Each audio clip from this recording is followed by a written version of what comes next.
Hello, my name is Ray Hughes, and I'm an interviewer for the Veterans History Project, sponsored by the Library of Congress and conducted here in Cincinnati, Ohio at the Cincinnati-Hamilton County Public Library, locally administered by Brian Powers, who happens to be our cameraman today. And today's date is the 13th of July, 2017, a Thursday. And we have the honor and privilege today of interviewing Bud Hargis. Bud Hargis. It's a pleasure to meet you, Mr. Hargis. Nice meeting you, Ray. Thank you for being here. Even though I know you. Yeah. It's, Bud, if you would, tell us the date of your birth and where you were born at. Okay. I was born on March 25th, 1929 in Norwood, Ohio, and which is a suburb of Cincinnati. Not a suburb, it's a city, but it's somewhat of a suburb. Of Cincinnati, that's yeah. right. Sometimes they call it Little Kentucky. Yeah, that's right. That's right. It reminded me of one of my cousins out of the mountains. He said he was going up to Detroit to get a job, and he said if he didn't find anything there, he's going on up into Michigan. That's a good one. Yeah. What were your parents' names, Bud? Father's name was Andy, not Andrew, but Andy, and the mother's name was Bertha May. And your mother's maiden name? Bolton. Her maiden name was Bolton, B-O-L-T-O-N. Uh-huh. And what did your father do for a living? Dad worked at the American Laundry Machinery Company in Norwood, Ohio for over almost 50 years. He was a pretty expert sheet metal worker. And he wasn't educated, not formally, but he learned an awful lot in the sheet metal industry. He could make almost anything out of sheet metal. I'll be darned. He was very good. Yeah. Did your mother ever work? She did for a while. During World War II, she worked at the U.S. Playing Card Company, inspecting playing cards. Yeah. I don't know if she used them or not, but she was good. Who was your grandparents on your father's side, Bud? On my father's side? Uh-huh. Okay, my grandparents on my father's side, the father's name was Napoleon Bonaparte Hargis, believe it or not. And he died when my father was only 2 months old. Oh. And he died of cholera, believe it or not. Yeah. And he picked up some bad water, I suppose, on the way home, and he didn't last more than a couple of days. Yeah. And his mother, his name was Dora Meese, and that was her maiden name, Dora Meese. And she married, of course, they had 5 children. My dad was the youngest, and they had 3 girls, and they had a son. His name was Willie, and I think his name was Willie, not William. I think it was Willie. And Willie he lost his life in World War I. He was in the 61st Infantry Division, the 5th Division, killed on November the 6th, 1918, in the Meuse-Argonne offensive in France. And he was killed just 5 days before the armistice. 5 days before the armistice, yeah. Bad luck. Yeah. But an awful lot of other boys lost their lives at the same time, though. Yeah. And so the German artillery was unbelievable. Yeah. And in fact, Helen and I, we visited over there in France. We visited the Meuse-Argonne Cemetery, where over 15,000 American soldiers are buried in there. And believe it or not, my wife Helen, who's sitting right here, she found the coordinates to his grave, and it was quite a thrill for me to see that after having heard about him all my lifetime. Sure. And so it was quite an interesting thing. The Meuse-Argonne Cemetery, which was about 35 miles northwest of Verdun. Verdun was a real big battle during World War I between the Germans and the English, and the Germans and the French. Mm-hmm. And so it's quite an interesting thing.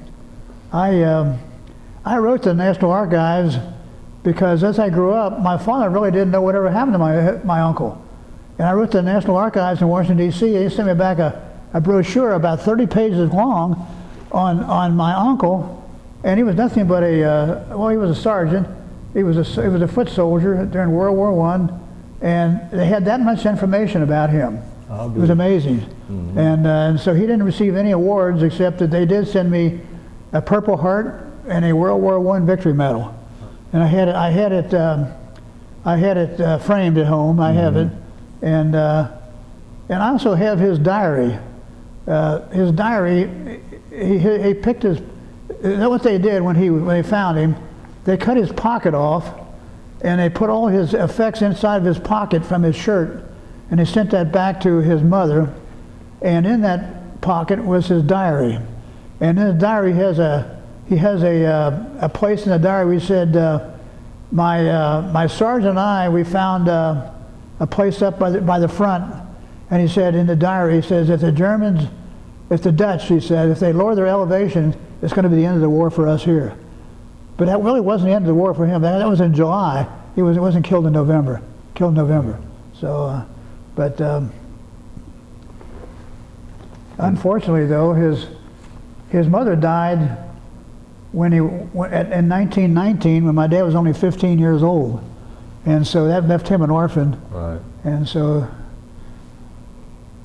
What about your mother's parents, the Boltons? Well, the Boltons, actually, her father was a kind of a self-educated man, nothing formally, but he worked in a sawmill when he was a young man, and he was injured in a sawmill, and he received a very severe cut on his leg, and it got to the point where it got infected, and he had to have his leg amputated.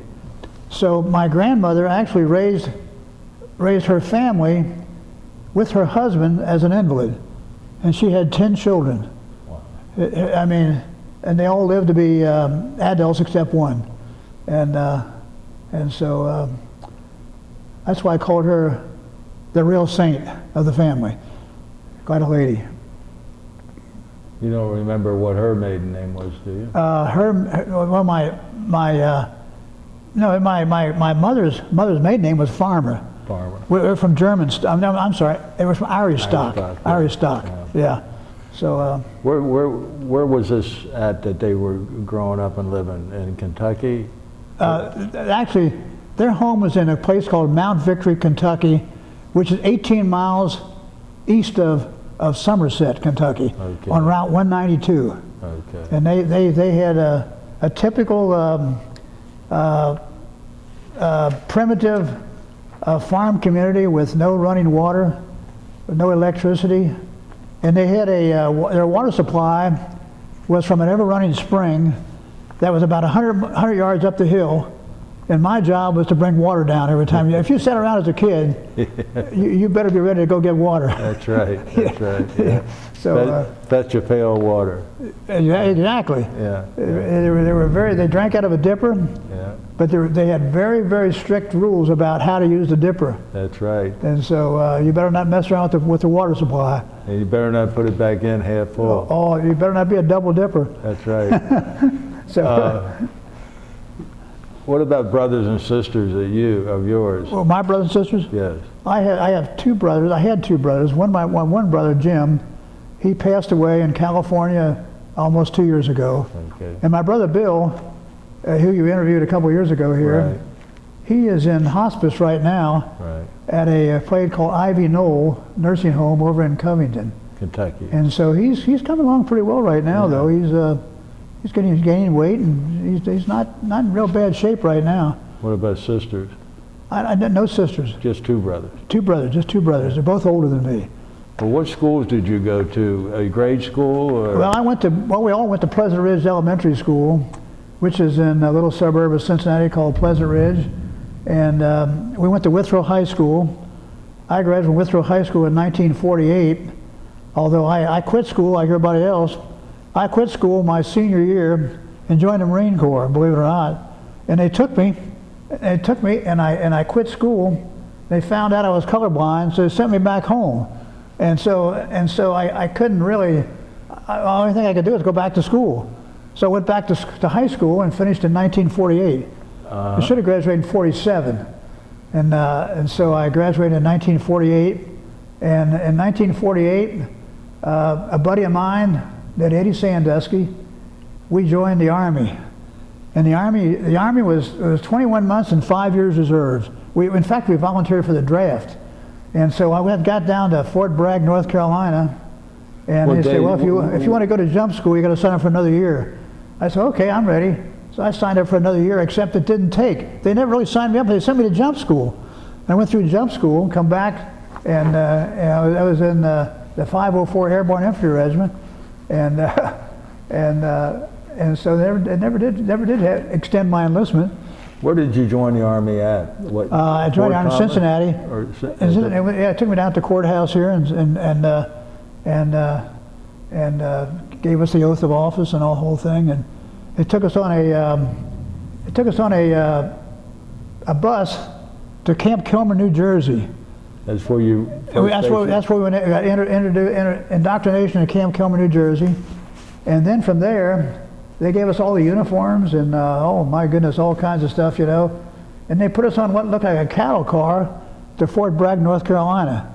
And we were down there, and we had to wait around about 2 weeks before they could start the process of the basic training. And so we played baseball and stuff like that, you know. And in fact, I met a guy the hard way down there. I hit a ball to third base, and he was playing third base, and we collided with each other, and we ended up throwing a few blows at each other. And so what happened there? This is all in sand, and it was hotter than blue blazes out there in Fort Bragg. And so this one sergeant, he went up to the field house, and he brought back 2 big sets of boxing gloves, and he said, "Okay, you guys like to fight, huh?" So they all grounded up, got in a circle, and my sergeant came up to me. He says, "Hargis," he says, "if that guy puts sand on his gloves, you put sand on your gloves." And so I didn't do that, but we started throwing blows at each other. It lasted probably about 10 seconds. And he must have tripped it. He went down anyway. And when he went down, they picked me up. I didn't really put him down, but they picked me up as the winner. And they carried me off, you know.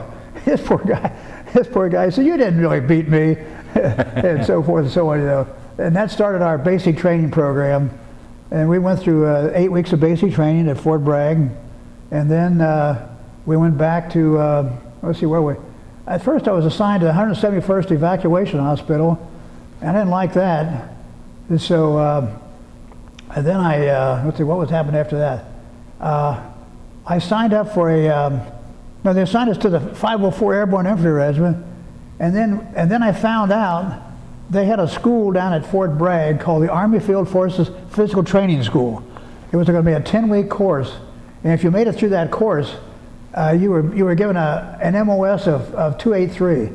A 283 MOS, Military Occupational Specialty, was you were the physical instructor for your outfit then, and so that's how I went through the 10 weeks of that. Well, this you had to be screened to get into that course. It was 10 weeks. A lot of these guys had been former athletes in college and high school and that kind of thing. A lot of baseball players, and there was one guy named Charlie Locano from Easton, Pennsylvania. He had been an All-American football player at Easton, Pennsylvania, and I got to be real good buddies with him. And so we went through this course. You had to learn 8 academic subjects like kinesiology and anatomy and all these different courses, and you had to learn 8 different sports and participate in 8 different sports, like basketball, football. Football was touch football, cross country, boxing, wrestling. There was a game called American ball, and it was 8 different academic subjects, and so after 10 weeks, if you graduated, which I did. You got your MOS of 283. They sent you back to your company, the 504, as a physical instructor, and all I did was lead the guys in calisthenics and that kind of thing, you know. And but at the physical training school, I was lucky enough to have won the pentathlon. It was five events in physical fitness that if you had the highest score, you were the pentathlon winner. Well, I happened to be the pentathlon winner in my company, which was about Well, there were about 200 guys in the whole outfit. It was divided into halves, and one of them was called the one half they called them the Dodgers, and the other half of the physical training school was called the Yankees, and so they I happened to they took your picture and they gave you you put your record on the bulletin board as a pentathlon winner for the company, and so it was a good award. And what were the 5 sports? The 5 events were the 600-yard run, and the one was push-ups, sit-ups, squat jumps, and let's see, there were five events altogether. Well, it was all those events, and the push-ups, you couldn't stop at the bottom, you couldn't stop at the top. When you start out, it had to be a supine position. You had to have your fingers pointing forward. You had to have your arms about as wide as your shoulders, and you had to go all the way down and touch the fellow's hand with your chest and go up. You couldn't stop at the top, couldn't stop at the bottom, and if you did, you would count over again. So my score was 68, up, down, 68 push-ups, and which is probably nothing compared to what they do now. But it was 68, and then they had pull-ups. The pull-ups was overhand grip, and you had to start from a swinging pull. Then you started. You had to go all up to your chin was above the bar. You couldn't rest on the bar, and all the way down, all the way up, all the way down. And I think my best was 19. I did 19, and I think one guy did 20, but I did 19, and so then squat jumps was another thing. With squat jumps, you had to do 75 to get 100 points. Well, I had learned not to do more than 75 because a lot of guys were doing maybe 100 and they couldn't even walk the next day because their quadriceps muscles would tighten up, you couldn't even walk. And I learned not to do that. So I got 100 points in that and so forth. I had the highest score of anybody. Mm-hmm. And so that was a good event. And so, and then they put you in the cross country, we had to run cross country. We had a boxing tournament. And I had two bouts and won both bouts. I don't know why, but this one guy I fought was a wrestler. This guy he was a pretty good wrestler, but he couldn't fight. And I had a pretty good left jab, and so I just kept jabbing him. And it was 3 rounds, 1 minute per round, and so we did that a couple of times, and so it was a good deal. I really enjoyed it, and so after that... Where was that held at? That was at Fort Bragg, North Carolina. It was up on the main post. Oh, okay. It was on the main post, and in fact, Helen and I went down one time to see where it was, and it was all gone by that time. Yeah. About 15 years later, we went down to see where it had been, but it was all gone. But anyway, and then I went back to the 504, and then let's see. Went through jump school at Fort Benning. It was 5 weeks, and it was a lot of running. And I was in 6th grade. I didn't mind that at all. I thought that was a lot easier than physical training school. And so actually, you had to make 5 jumps to qualify. And I found out later on they had reduced that to 3 jumps. And now they don't have it at all. There is no more airborne now. Right. The airborne has been discontinued. The 82nd Airborne, the 101st Airborne Division, and there's one over in Italy. They think they still have it a little bit, but there's no longer any airborne. They're allowed to wear the patch that says airborne, but they don't jump any longer. And the general that declared that obsolete, right? He said that he's getting tired of going to funerals and going to the hospital and visiting all these guys getting hurt and killed and making jumps, which I think was just an excuse, because actually airborne warfare is no longer viable. Airborne warfare is you can jump 200 jumpers and you can wipe them all out before they get down the ground. You got enough air power, I've got enough firepower, you can wipe them all out before they even get to the ground. And I think that's the main reason. Mm-hmm. It's no longer a viable warfare tactic any longer. Sure it was during World War II, though. Yeah. I know during World War II, a lot of guys that trained me had been in the D-Day jumps into a place called Saint-Améry-Église over in France. These guys were all E2nd guys, and they jumped in Saint-Améry-Église. I didn't, but I'm glad I didn't. But although we did visit that spot, we visited over there, and in Saint-Améry-Église, so they have a church there that has stained glass windows with paratroopers in the stained glass windows of the church. It's kind of interesting. And so let's see what else we do. When you did your 5 jumps, you jumped out of an airplane? Oh yeah, oh yeah. What you do, you have a cable. There's a cable that runs down through this. We didn't use a C-47. They didn't use C-47s. They did that during World War II. But when I was in, they had a plane called a C-119, and Flying boxcar. It was called the flying boxcar, yeah. And so we jumped out of the tail end of that. That was a much better plane. It was designed for jumping. The C-119 was designed for jumping, and the reason for that, during World War II, they used a C-47, which is a regular commercial airplane, and these guys, when they jumped, it sometimes could hit the tail of the plane. I mean, it depends on how much air current there was, but you could have enough air current, you could hit the tail of the plane in that jump. Right. Not many guys did because you were out of there pretty quick. But yeah, we jumped out of a C-119, the flying boxcar, and that was pretty what we did. And you had to jump once a month to get your $50 a month extra, and which was, I mean, I liked it. I was kind of a gymnast. I could do that kind of stuff. It was easy. Did you ever hurt yourself on landing or anything? No, I never did. A lot of guys did, though. Yeah. If this chute starts oscillating, which means if it starts moving back and forth like this, if you land sideways, you could even bust an ankle, or you could sprain an ankle. Some guys did that, but not too much. And actually, the DZ, the drop zone, actually was.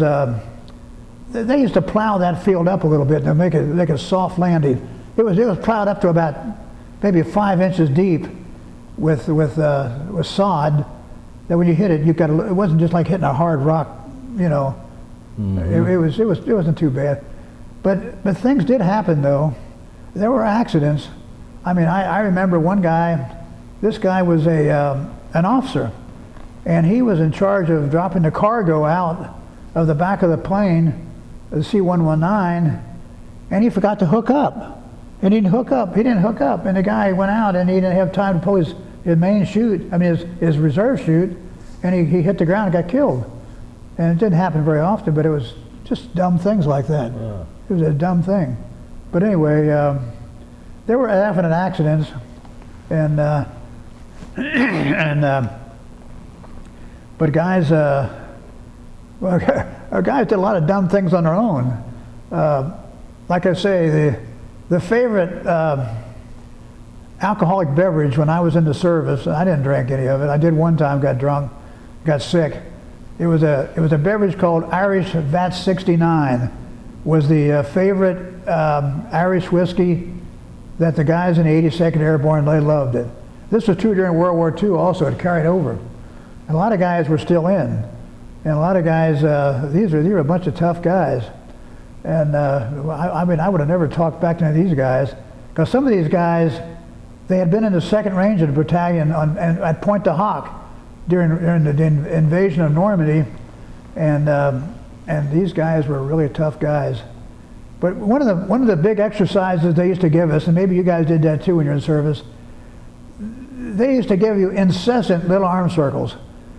I still do little arm circles just for exercise, but you put your arms out like this, and you keep on rotating them. Then you reverse them, and you keep it up until you can't keep them up any longer, and then you're yelling at you.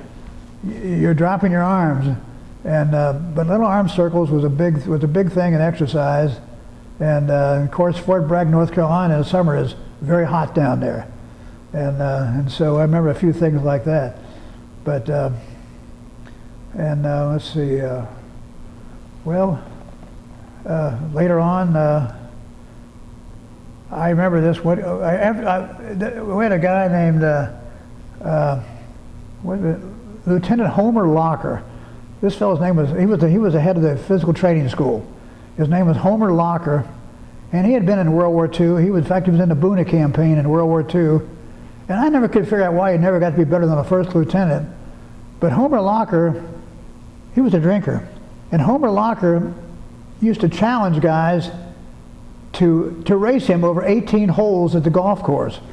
And he could run like a deer. And he used to run these guys, and no one could ever beat him. And Homer Locker, and he was really a great guy, and he liked me because he says, I'm going to send you to Officers Candidate School. I said, you are? I said, I don't know if I could pass. And he did, though. He sent me down to the main post, and I took a test, and he had to score 115 on the test, at least, to qualify for Officer Candidate School. So by golly, one day I got my orders in, and he promoted me to staff sergeant. When you get to Officer Candidate School, they promote you to staff sergeant automatically. So they sent me to Fort Riley, Kansas. I'm out to Fort Riley, Kansas, and I'm out there, and I also scored #1 on the physical fitness test out there, and in the Officer Candidate School. But I didn't last long in Officer Candidate School. The guy came in there one day. He says, Hargis, he says, your enlistment's up. I said, no, I extended for a year. Don't you remember? We don't have that on your record. He said, you can go home. You can go home and you can get transferred. She had a 5-year reserve transfer obligation, so you can go home if you want to. And so I thought about that for a long time. I said, I haven't been to college. Maybe I can get home and go to college. So I went home. That's what I did. I went home and I registered at Fort Thomas, Kentucky, and I had to go to meetings over there once a month. That's what I did. So I left Fort Riley, Kansas, and came home. But if I hadn't, I would have finished Officer Candidate School about I'd have finished about January or February of 1950, and of course the Korean War started on I think it was June the 25th. June the 25th, 1950. Right. I'd have been just ready to go sent to Korea. I was lucky. So when did you get out? In January or February of 50? I got out well, I actually never got out. I was transferred to the reserves. Right. And so I was really active duty. I was sort of in active duty. I was going to speak. So I really, it's kind of funny about that. When I was going to retire from public school teaching, I could get some Army time, and work on my retirement. Right. And I couldn't find a discharge at all. I couldn't even find. I might still be in. but no, I know I'm not in. Not at age 88. But anyway, but I did get an honorable discharge, but I had to ask for it. And it didn't say honorable discharge. It said honorable service, honorable active service. It didn't look like an honorable discharge, but it said honorable service, and I could use that as the verification that I had that much military service, because you could get 1 year on your retirement for every year in military service. So that's what I did. Yeah. And that's how I got out. Yeah. Well, you came home then in January, February of 1950. Yeah. What did you do immediately after coming home? That's a good question. I got a job at the Globe Warnicki Company, wiping down what do they call them? Wiping down filing cabinets. The bookcases. Yeah, right. Yeah. Wiping down filing cabinets. So I worked there about 3 months. I went over and I went on and registered at Xavier University, and I spent about 3 days at Xavier University, and it scared the heck out of me because they were doing public speaking, and all these guys from Xavier University looked like a bunch of really bright Catholic kids. They were out there giving these good speeches. It scared the heck out of me, so I quit. I went home, and then about I think it was about a month later, I went over to UC. And I talked to the dean at UC, and I said, I'd like to enroll at UC. He said, what do you want to enroll in? I said, well, I was always pretty good in gym work and athletics and stuff like that. I said, how about physical and health education? So I majored in physical and health education at UC, and that's what I did. I graduated in '54. In 1954, from UC, I graduated in physical and health education, and got a job in the public schools of Cincinnati as a phys ed teacher. And then I kept going to school. What school did you go to work for, though? I was at Hoffman School. Hoffman? Hoffman School on Victory Parkway. Okay. I worked there 5 years as a phys ed teacher. Mm-hmm. And then I got a job out of Norwood Public Schools teaching academic subjects. I taught social studies, and I taught physical education there also. And then I kept going to Xavier, and I got a master's degree at Xavier. I got a master's degree in actually in psychological counseling at Xavier University. I got a master's degree, and then I got a job as a high school counselor at Norwood High School. Because I was there for about, I guess I was there for 3 or 4 years after I'd been in the elementary. And then I went to, I applied for a job in the Coleraine district as an elementary principal. They were building a brand new school in the Coleraine district, and lo and behold, I got the job. I got the job as an elementary principal in the Coleraine district, and I was there for 10 years. And then I applied for Mount Healthy's. They had a job opening in Mount Healthy. Actually in Mount Healthy, I got a job opening as the freshman high school principal. In other words, this school had been the high school building, but they turned it into just nothing but a ninth grade building. And I became the principal of the ninth grade building. I had like 700 or 800 just ninth graders. And they were a great bunch of kids. I mean, if you work with ninth graders, that's amazing. That's an amazing experience. And of course, the kids always liked to smoke marijuana in those days. And I caught a whole bunch of kids smoking marijuana in the restrooms and that kind of thing. So I kind of eliminated much of that. And then finally, they closed that school, and they moved me to the high school as associate principal of the high school. And so I was there at the high school for another 5 or 6 years. Mm-hmm. And then I had enough time by that time to retire from the public schools in Ohio. So I retired. What year was that? That was about 1986. That was 1986. And then in 1986, I got a job actually as a Catholic school principal. I was principal of St. Catherine's School in Westwood as an all-Catholic elementary school. And then I spent a year there, and then I spent a year at St. Margaret Mary's School in North College Hill. Mm-hmm. And then I spent a year in the school, not the schools, but the Covingtons, and Covington, working with the Appalachian people in eastern Kentucky as a missionary type thing, as a missionary thing. And that took me up to about 88, I think it was, 88, 89. And then I got a job after that working at Miami University in Oxford.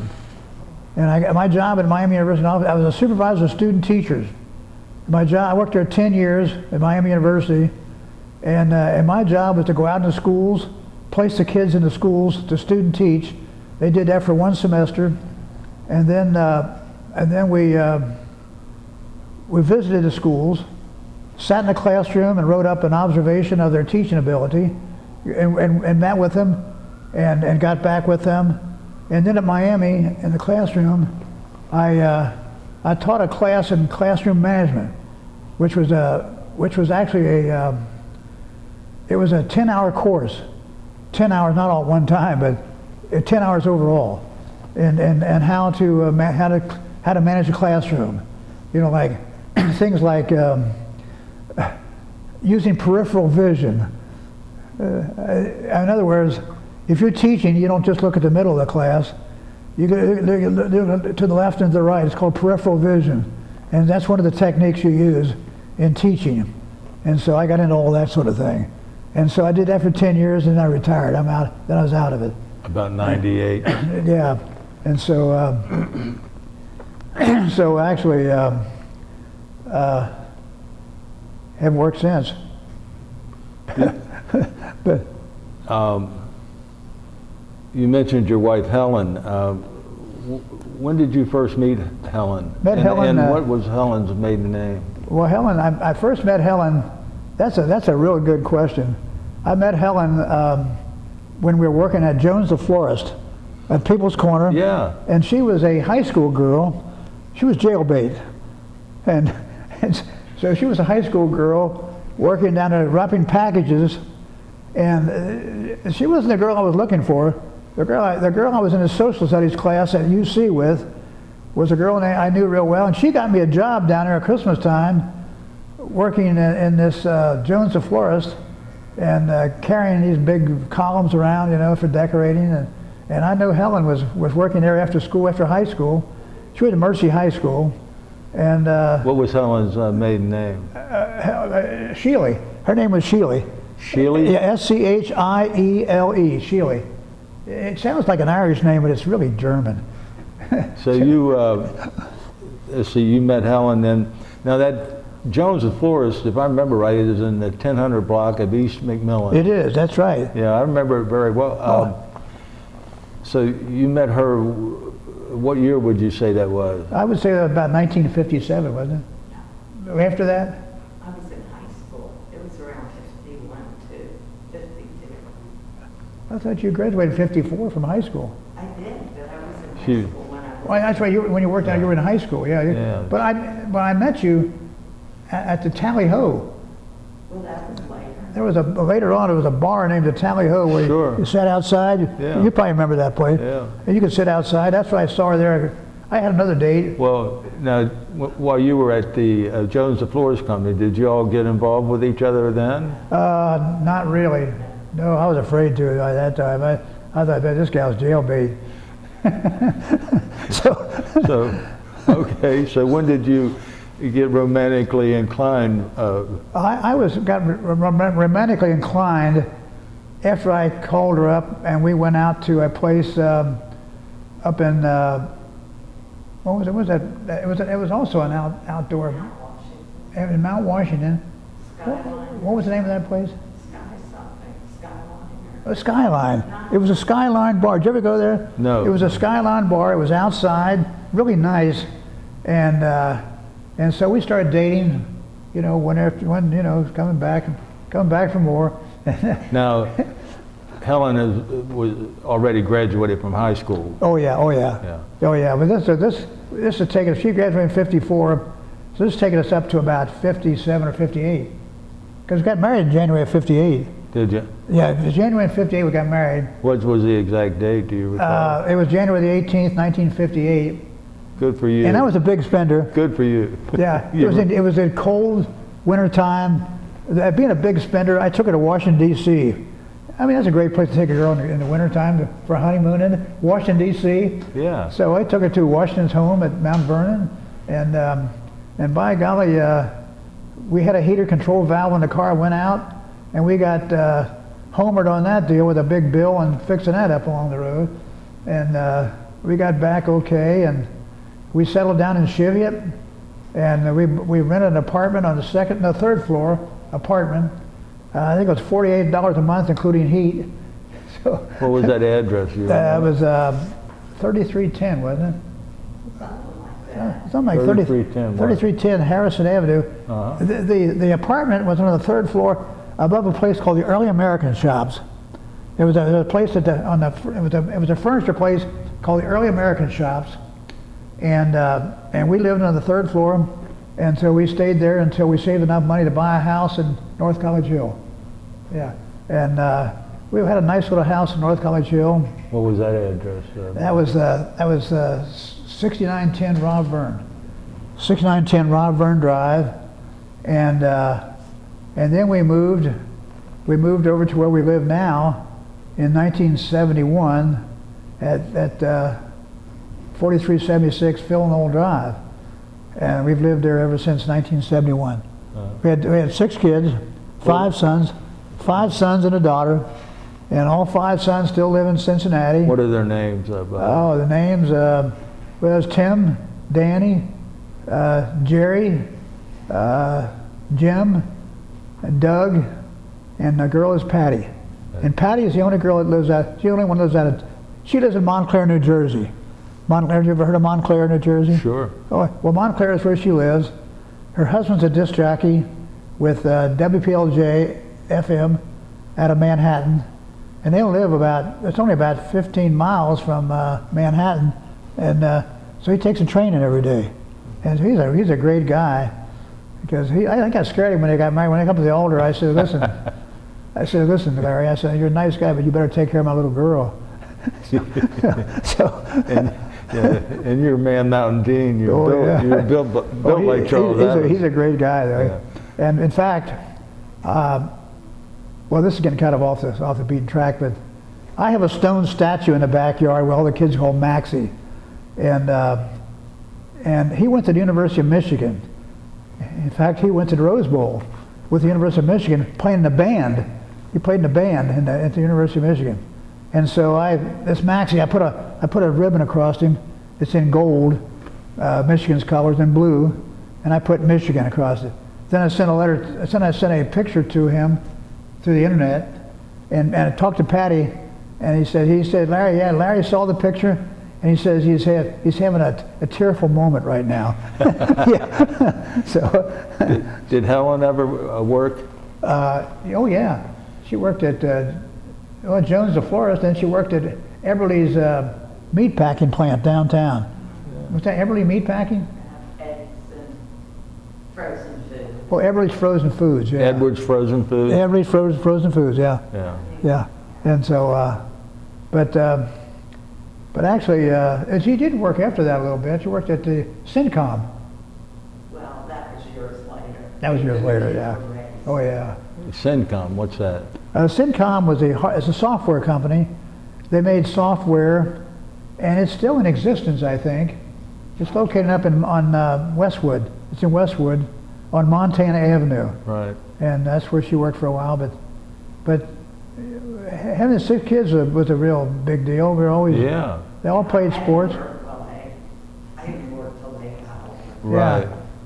Did you have any grandchildren? Oh yeah, we have 4 great grandchildren. We have a granddaughter who's 35 or 36. Has a wonderful husband named Chris, and they have 4 children now, and the oldest one's only in kindergarten. So they're doing their job. You know, that's ironic. Oh yeah. I have 4 great grandchildren, and the oldest one is 6. Oh wow. Because my granddaughter just had twins. So she has okay. 4, 6, and under. All right. So we have something in common there. Bud and I, incidentally, in this interview, we're good friends. And we belong to the same veterans group, the USS Hornet Breakfast Group, which is why I'm so familiar in a manner of speaking with you during this interview.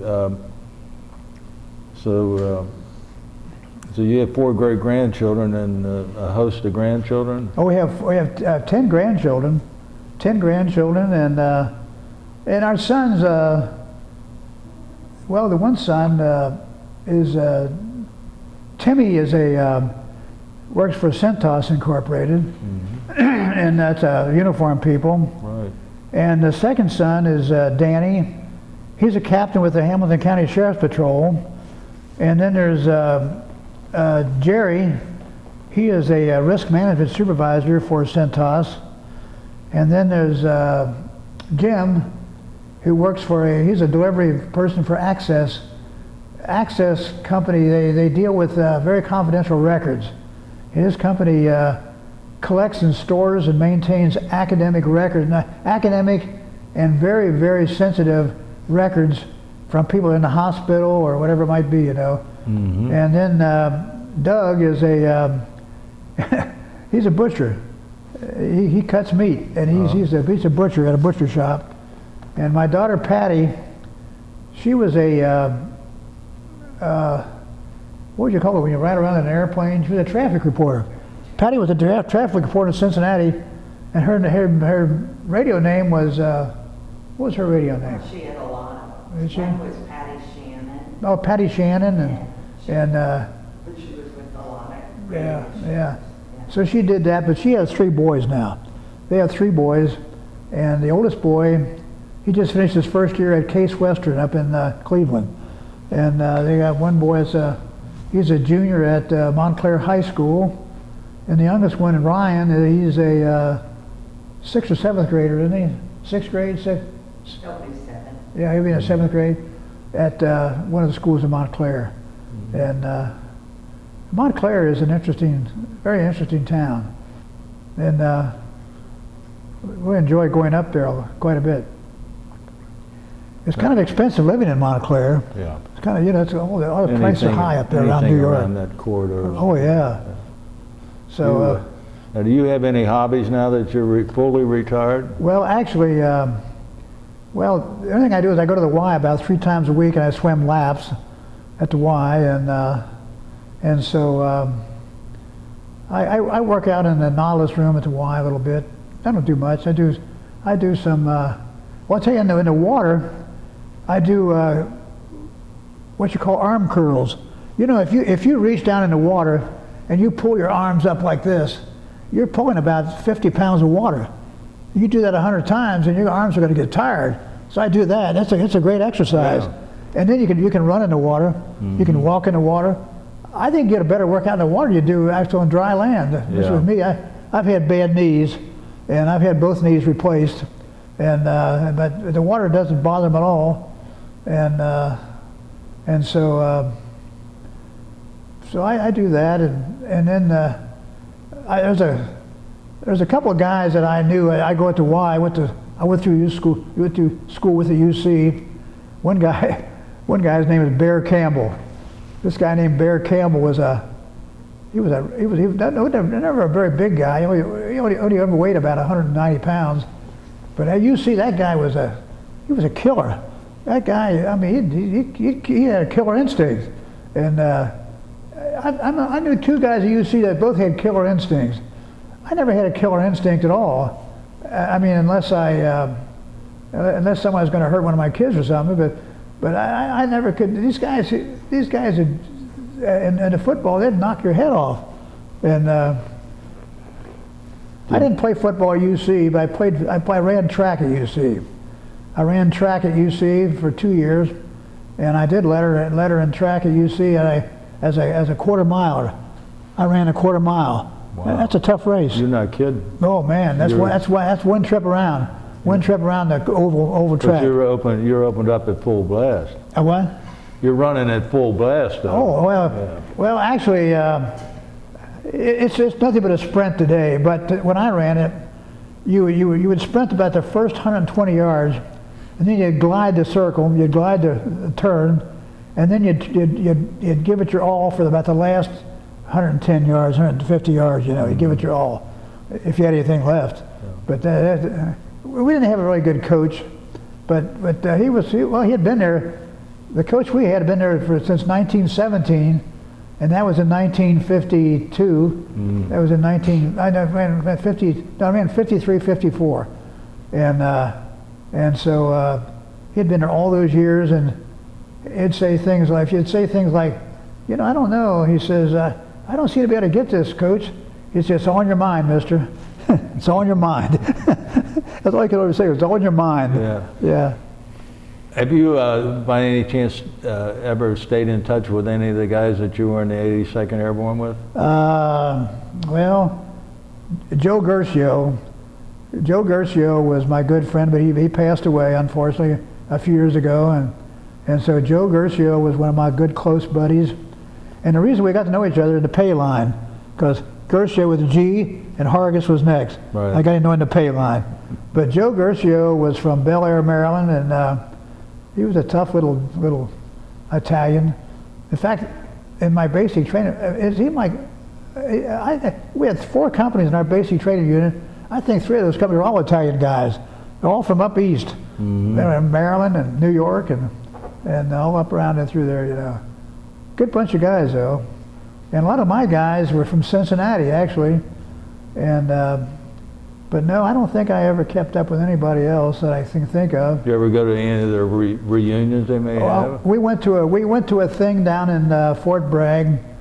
How long was that? 20 years ago, and went back to the same. Went back to my company. In fact, the 504. My company But my company was in a bunch of barracks buildings that were quite different than what we had.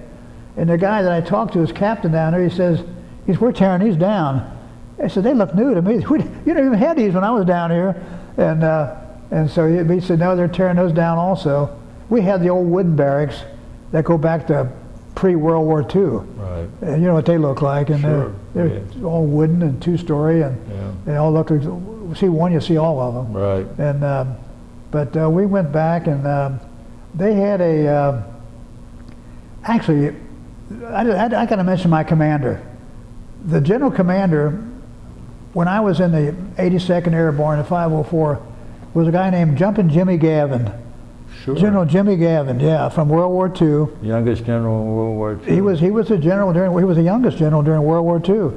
He was only 37 years old. He was a major general, and he jumped into Normandy, and he sprained his ankle and something like that, I think.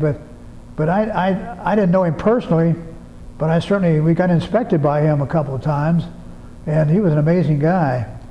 Jumpin' Jimmy Gavin joined the Army as just a regular Army soldier, and it was like a corporal, whatever it was, and he passed a bunch of tests. They sent him to West Point, and Jimmy actually went through West Point, and he came back and made the Army his career, and he was quite a guy. But Jumpin' Jimmy Gavin was the general in charge of the 82nd Airborne Division in 1948 up to about 50s, I guess, and so he was quite a guy. Mm-hmm. But no, I don't think I ever kept up with anybody. Well, no, wait a minute. The guy I joined the Army with, was a guy named Eddie Sandusky. Eddie Sandusky went through basic training with him, but Eddie went through Officers Candidate School before I went out to Fort Riley, and he finished, and he was an officer at Camp Campbell in the 101st Airborne Division at Camp Campbell, Kentucky. And so Eddie died too. After he got out of service, he got a job with General Motors in Atlanta. That's the last I ever heard of him. I'm still trying to find out what happened to him, because he was a really a nice-looking, healthy, athletic type of guy, and whatever happened to him, I can't understand it. But I don't know of anybody else I was in there with. And as of this time, you and Helen have been married? We'll be married 60 years in January. Next January. Next January, 60 years, 60 years. Yeah, married on January the 18th, 1958. Now, you all belong to a certain church? What? Do you belong to a certain church? We're Catholics. We belong to the church in St. Anne's Church over in Groesbeck, and we used to belong to St. James Church, which is in White Oak, but they had a pastor there that put everybody to sleep, and we got tired of going to him. So, but no, we're Catholics, and I guess you call them Catlickers, and but I was never always Catholic, but I was Catholic before I met Helen. When I had this job as a physical education teacher in Cincinnati Public, I went right past this big church called St. Mark's Church, and I had a little extra time, so I'd go in there and listen to the chants. They had these Gregorian chants that fascinated me, and I used to listen to them, and I got fascinated with that. I met a guy named Father Richard Kistner. He was a young guy. He had been a priest about 5 years, and he was inspirational, and he inspired me to take lessons. I took Catholic catechism lessons, and then in 1955, I let myself get baptized as a Catholic. I had never been baptized before that. Mm-hmm. And then in 1957, I met Helen. She was already Catholic, and so, but it doesn't matter whether you're Catholic or whatever. I mean, I like the Catholic Church. It's one thing I like about it. It's consistent, and when you go to the Mass on Sunday, it's pretty much the same way every time. You know, it isn't somebody up there. You know, I don't know. It's really an interesting thing. I don't understand everything about the Catholic Church, but I don't think I would understand everything about any church, really. Right. I mean, after all, we're never going to know the true story till we die. Right. I mean, who knows? I mean, I have a cousin in Somerset, Kentucky. His name is Sigil Sears. His name is Sigil Sears, and Sigil Sears is 98 years old. And Sigil Sears made a lot of money in a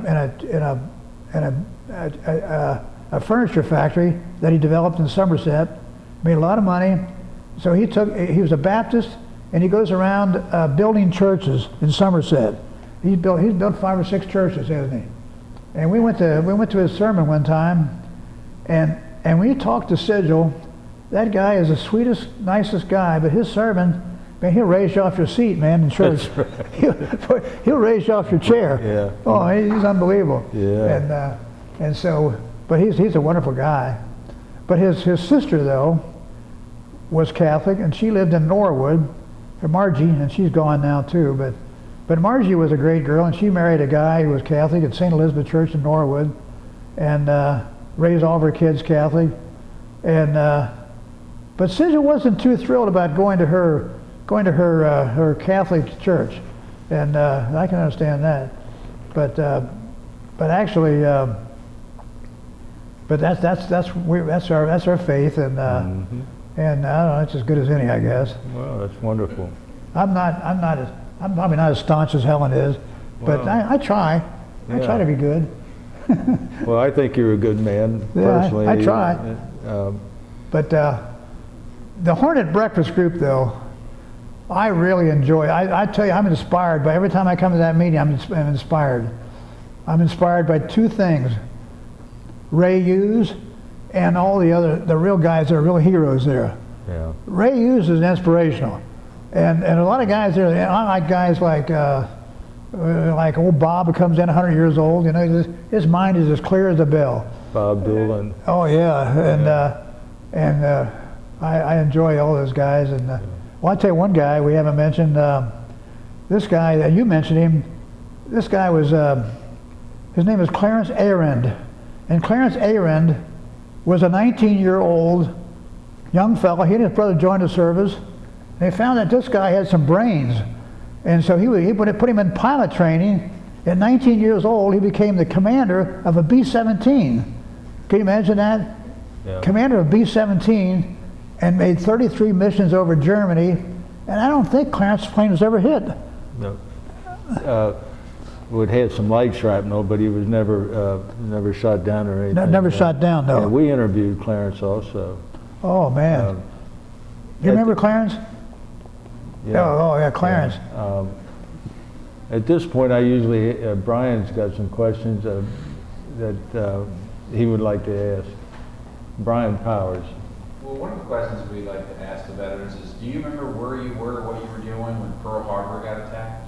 I do. I was 12 years old, and I remember being at the corner of Ridge Avenue and Montgomery Road, and my dad stopped his car. He didn't have a radio in the car, but he had someone in this store had a radio, and that's where I was. And I was 12 years old, and the Japanese bombed Pearl Harbor.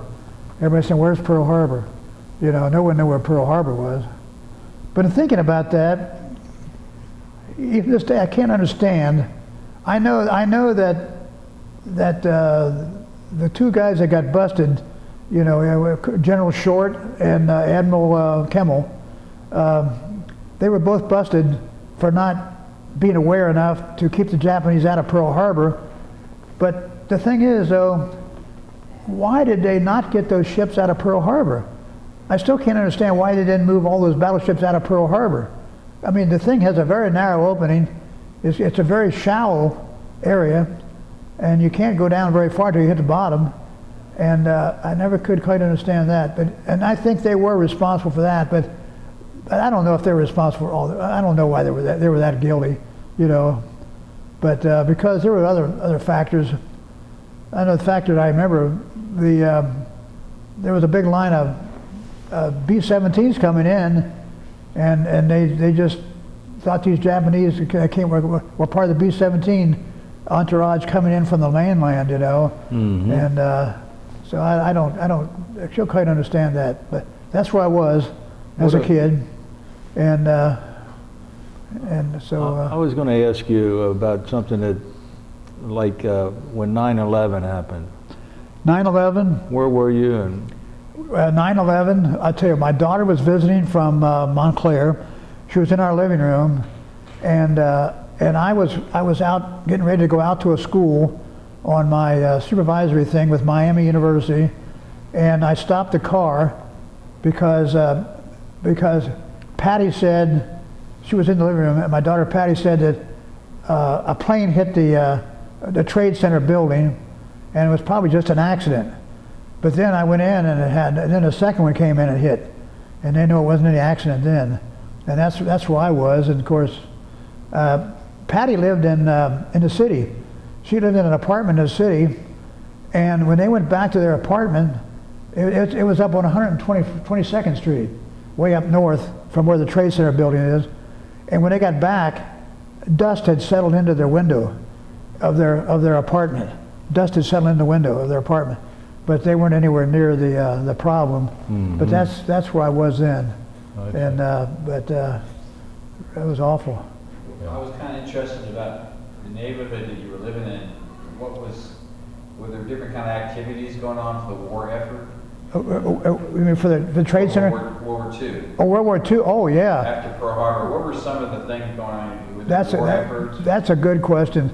Well, I was in the 6th grade at President School when I was 12 years old, and we had all kinds of scrap drives.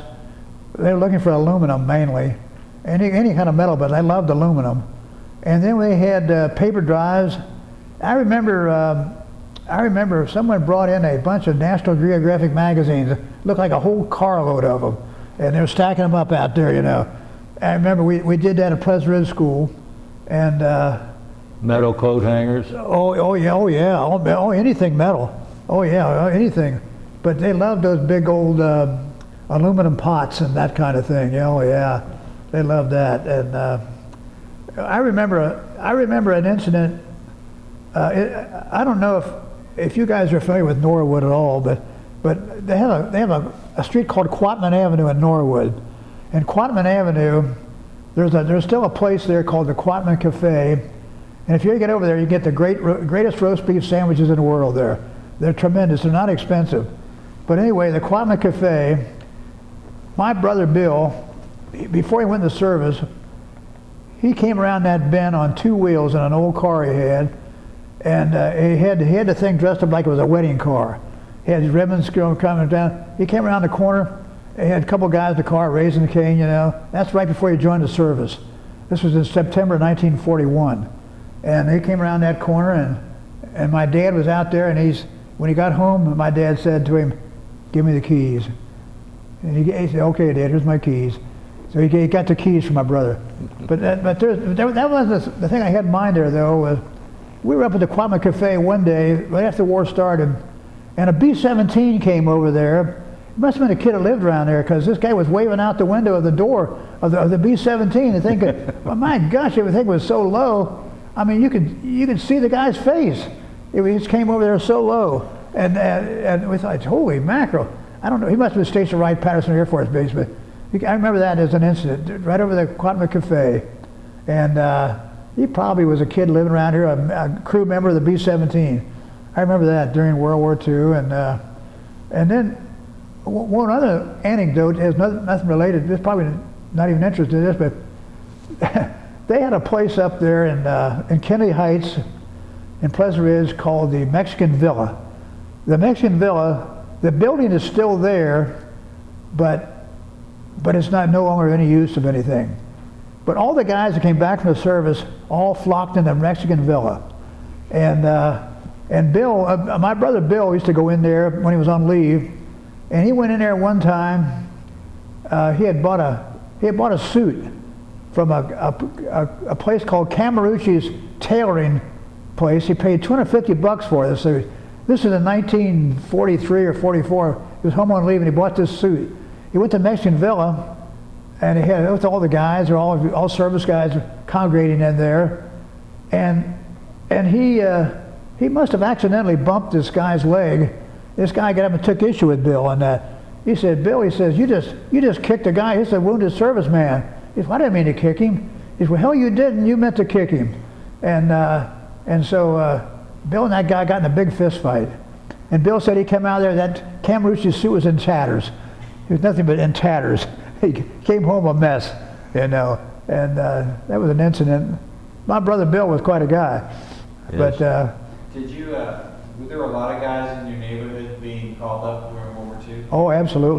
They all were. In fact, I was one of the youngest kids in my neighborhood.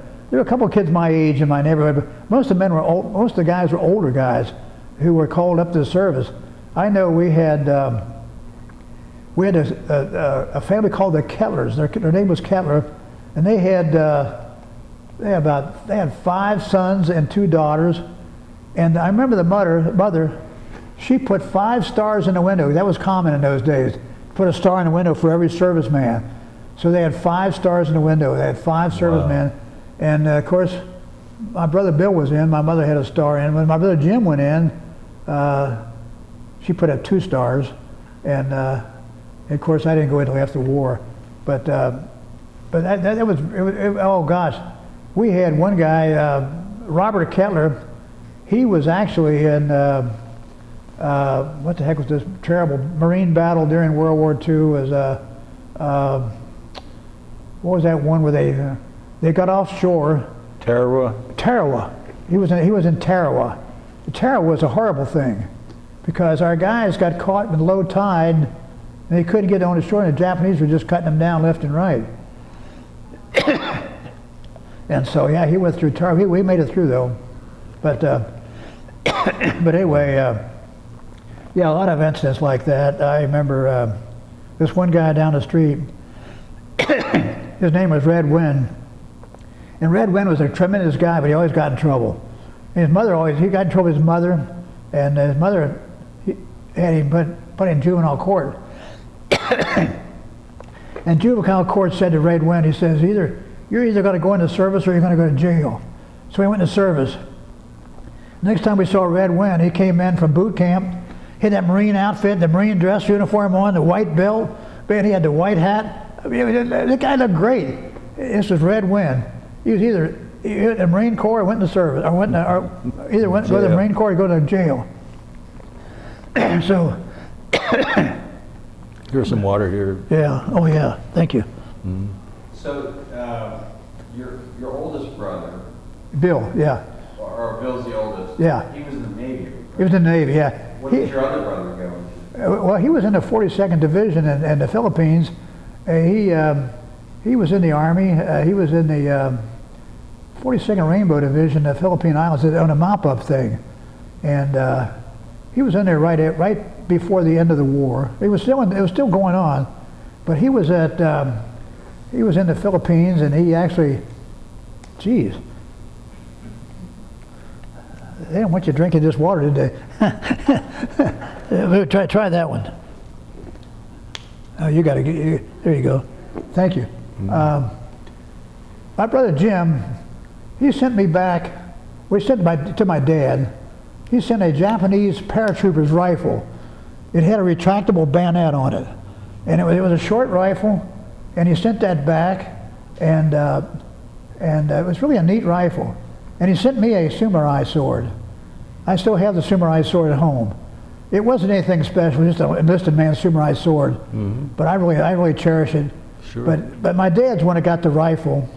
And my brother Jim, when my dad passed away, he came down to the farm where my dad was living, and he took it back to California.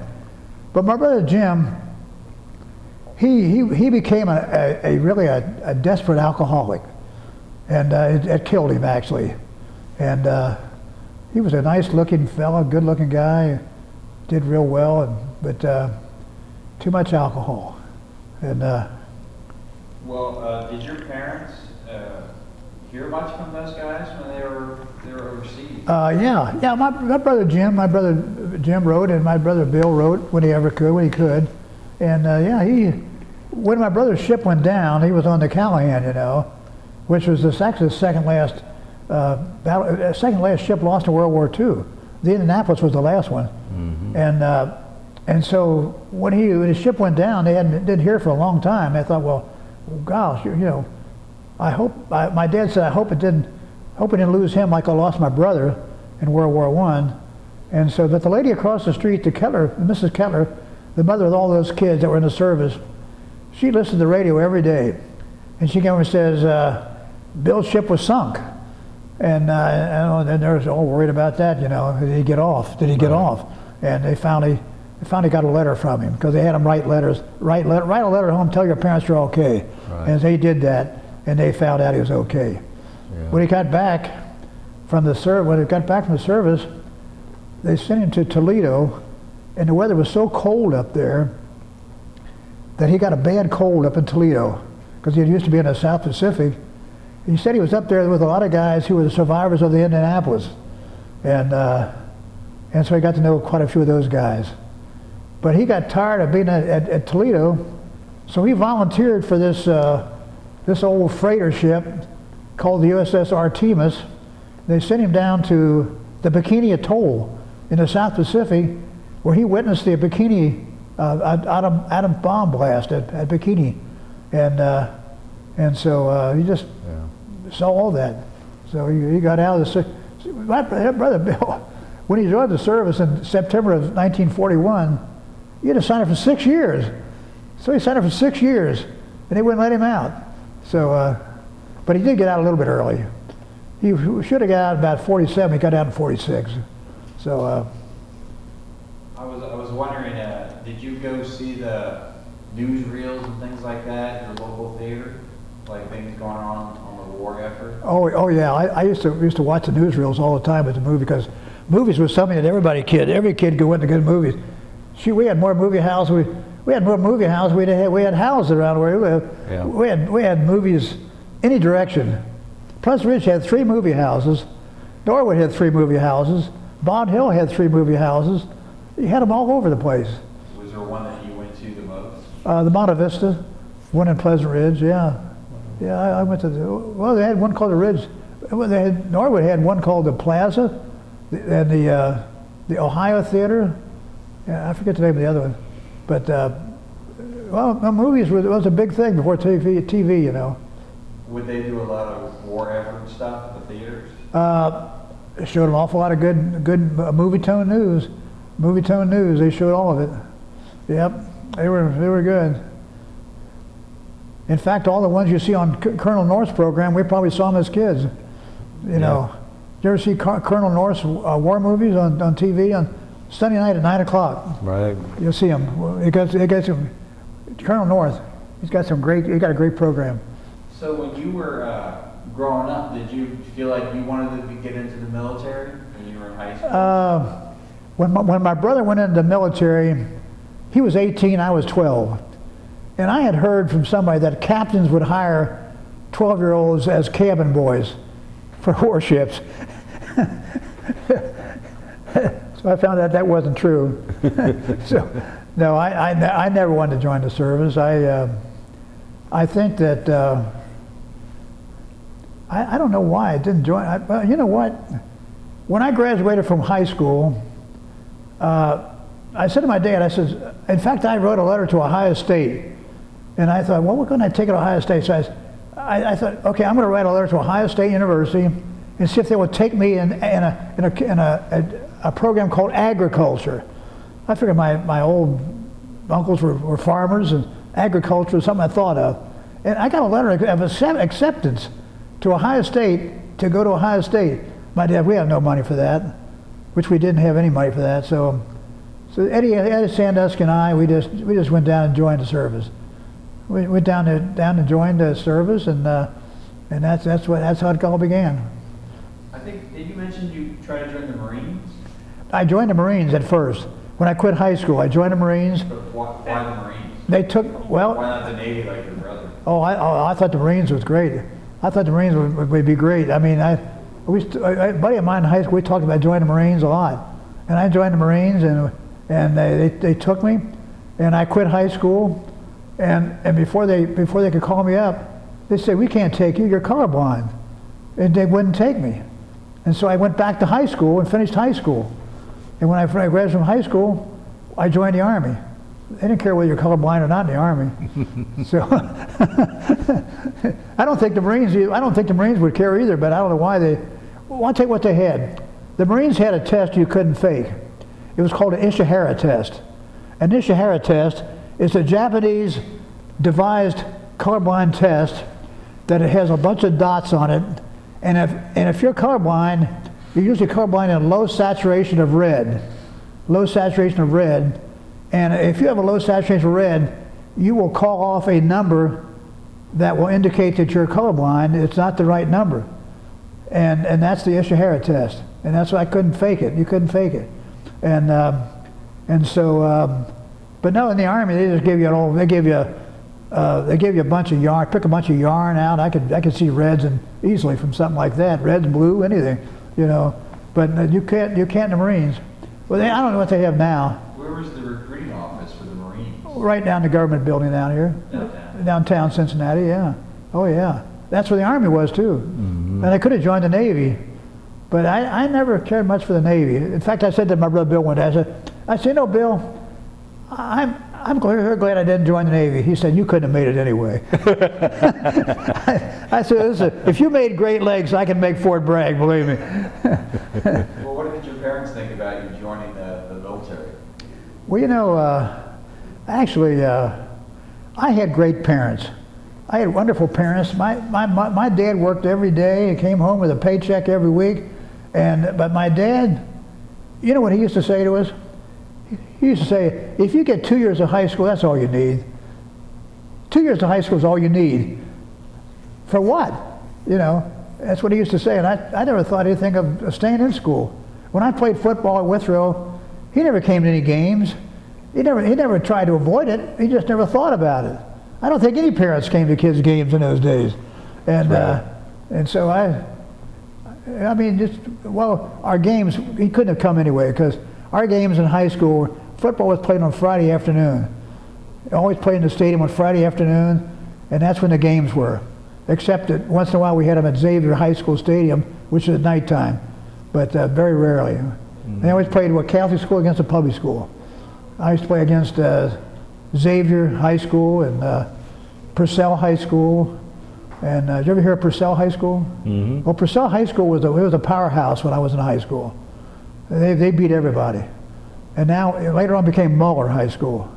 And so, but no, it's just the way it was. I mean, not many fathers showed up at kids' games in those days. And not many parents really showed up at the PTA. My mother never went to the PTA. I used to bring home some of the worst report cards in the world. And I tell you, my mom said, well, did you do your homework? Yeah, I did my homework, Mom. Oh, that's okay, let's go make some fudge. So, but I had beautiful parents. But my mother had probably a total of, well, she said he went through the 8th grade, but the 8th grade when she went to a one-room schoolhouse in Kentucky was comparable to about the 3rd grade, probably. And my dad, he probably never went to any grade. Right. He went to any grade. He just was a kid. His mother was she was a widow.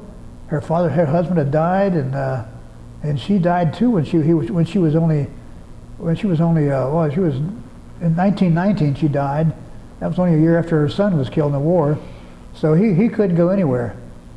My dad, though, I admire him a lot, though, because my dad was a guy that when he was almost 17, he got on a cattle car and went out west to Denver, Colorado, and he got hungry and he went in and joined the Army. He joined the Army for 1 year, and he went to Fort Lewis, Washington. This was my father.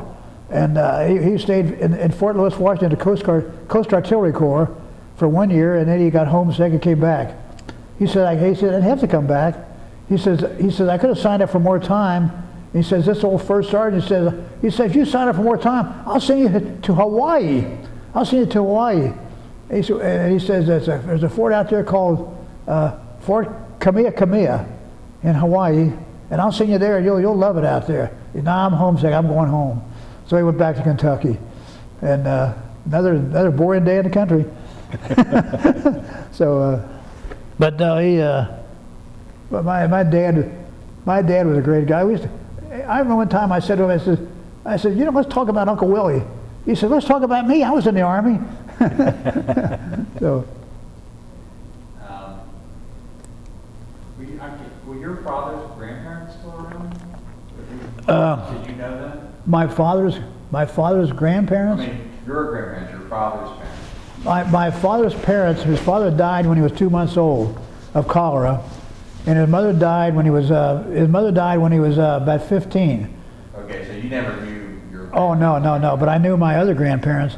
Okay. My mother's mother and father I knew quite well. In fact, my mother's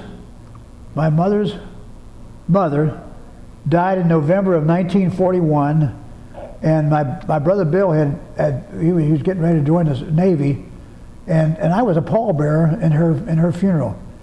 She was 75 years old, and she looked like she was 175, but she really did. I mean, she was all wrinkled, you know, and all hard work out in the sun, you know, but she died. In fact, she's the first person I ever saw die. I remember when she was dying, she was in that living room, and then the bedroom, and the light from the fireplace was flashing on her face, and you could just, she was breathing very heavily, could hardly get her breath, and she died that night. And I never will forget that, because when she was in her coffin, in fact, my uncle, who was a pretty good carpenter, he made her coffin. He made the coffin and the vault. He went to town and got these handles. It got this nice velvet. It lined it with pillows and that kind of thing. He made the whole thing. And she was buried right in a little country cemetery called Providence Cemetery in Kentucky, in Dykes, Kentucky. And it's a lovely place. And so I remember that very clearly. And she is the only person, not the only person. There's one other person I saw die, and it would break me up to even mention this one, because this was my daughter-in-law. I saw her die. It was my son's daughter, my son's wife, and it's just really, it's really tough, because her son, his name is Griffin. He just finished his second year at the UK, and when she died, he grabbed hold of her and wouldn't let go of her. I gotta cut this out, but now you can imagine the scene on that. But that was pretty rough. And but anyway, yeah, it's a strange thing, you know, being a post-World War II serviceman put me in the whole war, during the war. And you know, people that were living in the community during World War II, they had experiences that maybe some of the servicemen did not have during World War II. I mean, you know, like you say, the metal drives and the paper drives and that kind of thing. You know, it was Rationing. Gas registering. I worked in a gasoline station, and during the gasoline station, we had to collect these gasoline coupons, and boy, you better turn in the same number of coupons, or you don't get any more gas. And they had this little thing on the windshield. It was either A or B. A meant you had the minimum amount of gas, like 5 gallons a week, and I guess B was something a little bit more. But it was quite an experience. And of course, there were no young men around. You can get gas station jobs. You could be 14 years old and get a gas station job. And I couldn't drive a car, but I learned to drive a car by driving them up on the lift. Can you imagine a young kid, 14, getting in a car and driving up on a lift? That's why they didn't put it to the back of the gas station. Yeah. But that was interesting. And There's still a lot of Model T Fords in the. Oh, absolutely. Well, that's a good question. They had a used car lot where I lived, and this whole used car lot was full of old jalopies, and most of them were Model A Fords. And some of them would actually start. We'd get in them as kids and we'd try to start one up. And sometimes you could start one up and we put it in reverse and move it forward and backward a little bit. Then the guy would chase us. But all the kids in the neighborhood, for about $35, you could buy a Model A Ford and they'd fix them up. And you could see them running all over the place, you know. These are older guys that weren't in the service yet. And but that was another experience. But Model A Fords were something. Did you, did any of your kids or any, had any interest in going in the military? My son Danny, who's a captain with the Hamilton County Sheriff's Patrol, he went through Fort Benning in the OCS. He went through OCS, and he came out as a second lieutenant, and he was the only one that ever, he didn't stay in though. I mean, he was only in for the short length of time. You could join the Army and go through OCS and come back and serve some time in the reserve. So he didn't have any active service time. And so he did that, but no one else ever had any desire to do that. No desire at all. And I guess it's probably good. I'm glad they, I mean, I would hate to have had to work through Iraq and places like that. Yeah. And these daggone, these Humvee explosions are horrible. These kids get in these Humvees, they're riding around, and they put an they put what do they call them, what do they call it, a temporary bomb. They put the bomb in the road, and they set it off by remote control. They blow up the Humvee, and you get your legs blown up. Right. That's terrible. Yeah. And a lot of kids were killed, hurt and killed that way. And so, I'm glad I didn't have to suffer through that. But it's Well, when did you and your brother start going to the breakfast group that you go? The Hornet Breakfast Group? When did that start for you guys? Well, Hornet Breakfast Group started with my brother Bill. He met Captain out at the Blue Ash Mall, where they have all the statues depicting all the different wars out of Blue Ash. I don't know if you've ever seen that or not. Have you seen that? I've been out there with your brother, yeah. Well, he met, what's the captain's name that he comes to our meeting? I should know his name. Captain Frank Mendrowski. Yeah, Frank Mendrowski. Captain Frank Mendrowski's a four-striper. And I don't know how he became a four-striper, but you got to do something to do that. But Frank's always there. He's a good man. Oh, and yeah. He met Bill and told Bill about it. And so we came to the IHOP, to the Hornet Breakfast. We've been about 5, 6 years. It's close to 6 years ago now. And so that's how we got involved in that. But glad I did. Yeah. Did your brother invite you to come along? Oh yeah, he did. Yeah, he sure did. And I think one of my biggest thrills was meeting Tom Griffin. I think meeting Tom Griffin to make that human connection to the Hornet bombing of Japan, to me, was really a thrill. When I first saw him, I had chills run down my back. And of course, Ray Hughes here, I mean, I'm sure he felt the same way when he first met Tom. Yeah. I mean, the highlight of my life, yeah. You know, the thing about that too, I don't know if you noticed this or not, but when you see all these pictures of the reunions of the Hornet Breakfast Group, for some reason, Tom Griffin's picture shows up on every one of those pictures almost. I mean, I don't know. I don't think he tried to, but he just happens to be there. Oh yeah. I mean, he got Jimmy Doolittle, and back of him, Tom Griffin, and. Who was that? Who was the name of that admiral who was actually in charge of the aircraft carrier? He was in charge of Mitcher. Mitcher. Yeah, Mark Mitcher. Yeah, Mark Mitcher was the admiral in charge of the ocean-going Hornet, which was the commander of the whole ship. He would have been commander of everything there. Mm-hmm. And of course, the Navy pilots were stashed away downstairs, and all their planes were stashed away below decks. And they got these 16 B-25s on deck, and barely able to get them on there because they're so big, and having to crowd on deck. I mean, that must have been really something. And of course, the training at this Eglin Air Force Base must have been something, where they had to learn to take that plane off within, what, 100 feet or something like that? Well, they wanted them to be able to take off in under 300 feet. Yeah, that's right. They had to be taken off within 300 feet or they wouldn't make it. And they had to practically stress out the engine load to get that thing revved up to the point where they would almost damage the engine to get it going, you know.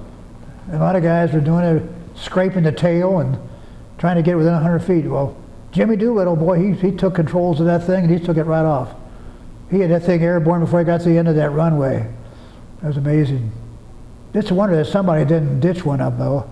Jeez, that would have been a horrible thing. Do you recount any kind of conversations you had with Tom Griffin? Well, like the one, we were at the IHOP, and coming out one day, Tom, this is toward the end, where Tom had to sit down at a table and rest before he'd get out to Ray's car. And I stopped and talked to him a little bit there. And I said to him, I said, I had looked at some of the pictures of his reunions, and I said, the one picture didn't have you on it, it had your name, and it said, Tom, that you weren't on it, but you were somewhere on the floor. You were on the floor of this picture. He says, what happened? I said, how'd that happen? He says, these guys were having fun with me, and they put me down on the floor, and they took my picture, and I'm not on the picture. They were just joking around with me. And this was way back in one of the early reunions. Right. And he told me that story. But then again, the last time I talked with Tom was over at Fort Thomas. This was about a week before he passed away. And he was getting in pretty bad shape. And he said to Bill and I, says, this probably was a bad day for you guys to come over here. But he talked with us anyway. Yeah. And but Tom and my brother Bill, you're not known to say the brightest thing every time, but he said, Tom, I understand you're going to get the Congressional Medal of Honor. No, I'm not going to get the Congressional Medal of Honor. But well, I heard there was some talk, and like Ray said, I think it had to do with the Medal of Freedom, didn't it? Congressional Gold Medal. The gold medal, the Congressional Gold Medal, Right. which is different than the Congressional Medal of Honor. Right. But I still think with Dick Cole, I mean, I don't think anybody would be offended if they gave him the Congressional Medal of Honor, but that's just not the way that's not the way it works. You can't give it out to a group. You got to give it to an individual. Yeah. And they gave it to Jimmy Doolittle. Oh, they did give it to him. Yeah, that's right. Yeah, he was a group, wasn't he? Yeah. That's right. He was a. Well, of course, that was political in a way, though, because Jimmy Doolittle, instead of getting a Congressional Medal of Honor, he thought he was going to be court-martialed for losing all of his planes. And he got back, and Roosevelt brought him up to Washington, D.C. and pinned the Congressional Medal of Honor on him. And he deserved it, but Yeah. but luckily, though, Jimmy Doolittle's plane and his whole crew got saved pretty easily. They got down and they got picked up by the Chinese. They took him to safety. And but well, some of those guys, they went through heck. Yeah. This one guy, and I forget, Ray, you probably help me on this, Ray.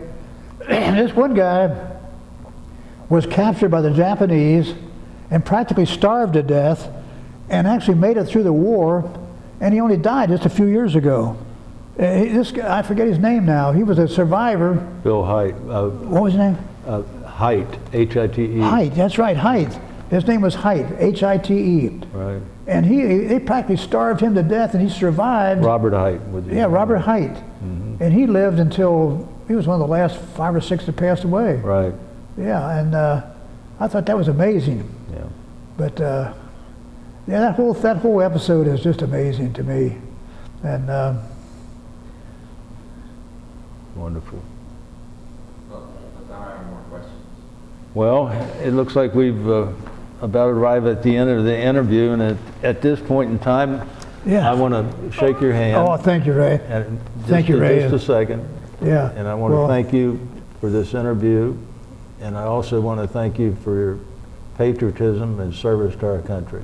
Well, I can say I didn't do that much. In fact, I had a lot of fun in the service, but there were a few things I remember one time. That 14-mile hike wasn't too great. Some of those 14-mile hikes in that 100-degree weather was pretty rough. Yeah. I didn't get picked up by the meat wagon though. So okay. Right. Well, thank you again. Well, thank you, Ray.